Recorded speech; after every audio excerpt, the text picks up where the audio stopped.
Hi Aurora, it's Daddy, in case I need to spell that out for you. I'm in London. It's the 6th of June 2022. I've been here about 3 weeks, um, and I'm here for one reason, and that's to bring you home, back to Australia. And at the moment, you don't want to do that, neither does your mother. But you've been here nearly 12 months, and you came here on the premise that it was going to be a holiday for 5 weeks last July.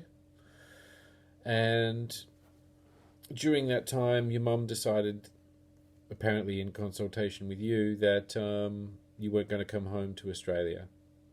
And that was okay because I have no rights and you don't see me anyway, so what does it matter whether you're on the moon, because I can still write to you, and that's the only thing that I'm allowed to do. So anyway, I challenged that belief, and I was successful. And the High Court here in England has said that you need to go home. They've said that twice now. They said that first you needed to be home by the 1st of March, and then when your mum tried to appeal but that failed, they said that you had to be home by the 8th of May. And when you weren't home by the 8th of May, my lawyers said, well, you need to come here to England, because you're probably going to have to bring your daughter home yourself if the mother isn't going to be, isn't willing or able to do it herself. So I came over here for the purpose of going to court and to bring you home. And I had in my heart a hope that whilst I was here, I might get to see you at least, or talk to you, or have some kind of contact. But that hasn't eventuated, and all of the lawyers have told me not to try and contact you, and not to try and see you, and not to write to you, or anything that I might try to do in that vein could jeopardize everything. And you getting you home is the primary goal. But it's been so goddamn hard being here on my own in a country I have no great love for, although the weather here has been better than back in Australia, I concede that much. I have no friends here, except for Lara in Edinburgh, who I visited briefly, and newfound relatives in Northern Ireland, who I've also managed to visit briefly, and that was a wonderful experience. But everything that I've experienced here, I just wished that I could have been able to share with you, because I know that you would have loved the things that I've seen. And I've been to museums and art galleries, and there are things on here that I know that you'd love: Harry Potter shows and tours, and just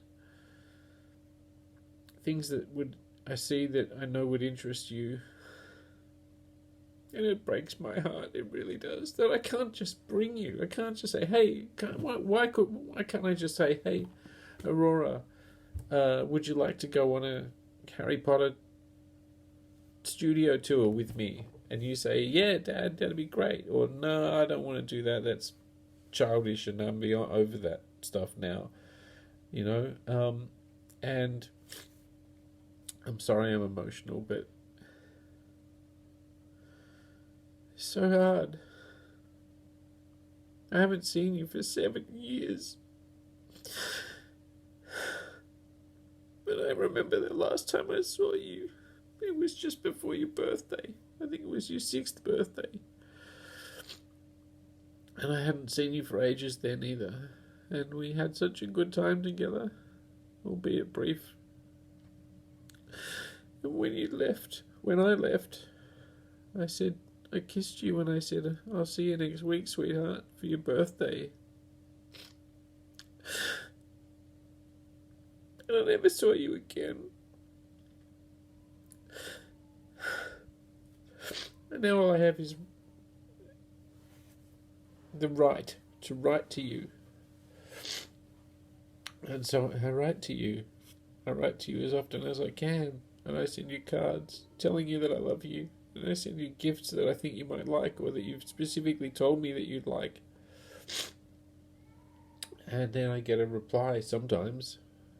Well, I did for a while, but I've had one reply from you in the last year, and it just said, "To Daddy, thanks for the gift, but the best gift you could give me would be to let me stay in Wales," from Aurora.